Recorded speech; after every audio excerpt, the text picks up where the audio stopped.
Dans les 2 premières années, un chantier des plus structurants a été de surmonter nos divisions pour bâtir une feuille de route des infrastructures de recherche pour l'environnement au plan national et européen. C'est un travail qui a été extrêmement payant puisque le ministère de la Recherche s'est appuyé sur cette feuille de route pour construire sa première stratégie nationale des infrastructures de recherche et il a pu aboutir à des transformations radicales et importantes et attendues par toute la communauté. Par exemple, j'ai en tête la restructuration de la flotte océanographique française et je crois qu'on doit vraiment féliciter tous ceux qui ont contribué à ce chantier. La crise sanitaire que nous traversons cette année 2020 a encore souligné à quel point notre santé est dépendante de notre environnement. Et donc ça ne vous surprendra pas si, en tant que directeur général de l'ANSES, mon souhait, c'est qu'Alenvie intègre encore davantage cette dimension sanitaire qui est complètement liée aux enjeux environnementaux. À l'heure où le gouvernement va lancer sa nouvelle stratégie, Ma santé, mon environnement, où le concept One Health, une seule santé, est plébiscité, Alenvie se doit d'être encore plus force de proposition et de fédérer, de mobiliser toutes les intelligences. Voilà, donc bon anniversaire à Alenvie. Le rapport GSDR de 2019 promeut l'idée d'une science de la durabilité qui, tout en respectant la dynamique de chacune des disciplines, privilégie une approche interdisciplinaire pour répondre aux besoins des populations, en particulier les plus vulnérables.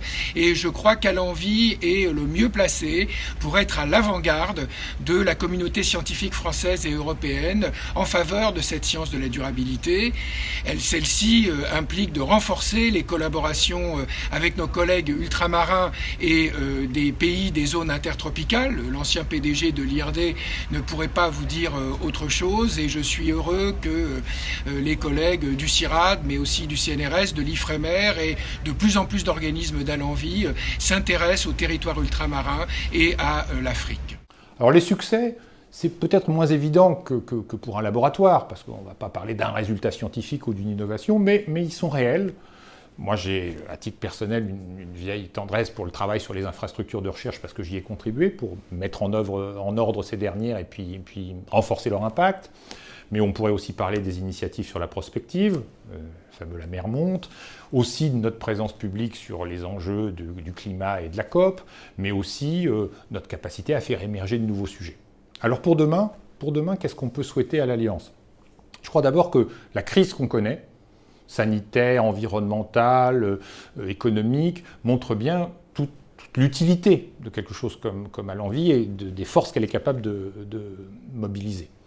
Du coup, mes souhaits ils sont tournés et vers l'extérieur et vers l'intérieur. Vers l'extérieur, c'est de dire qu'on doit encore et toujours renforcer notre force de conviction pour que chacun se saisisse des défis du monde en crise dans lequel nous nous trouvons et que nous contribuions à y apporter des réponses. Et vers l'intérieur, je crois qu'il faut que nous arrivions toujours à faire le lien entre notre stratégie un peu générale, par essence, et puis la pratique, le concret de nos collègues, de nos équipes, pour que l'Alliance soit une force d'animation et une force qui aide à la réalisation des projets concrets.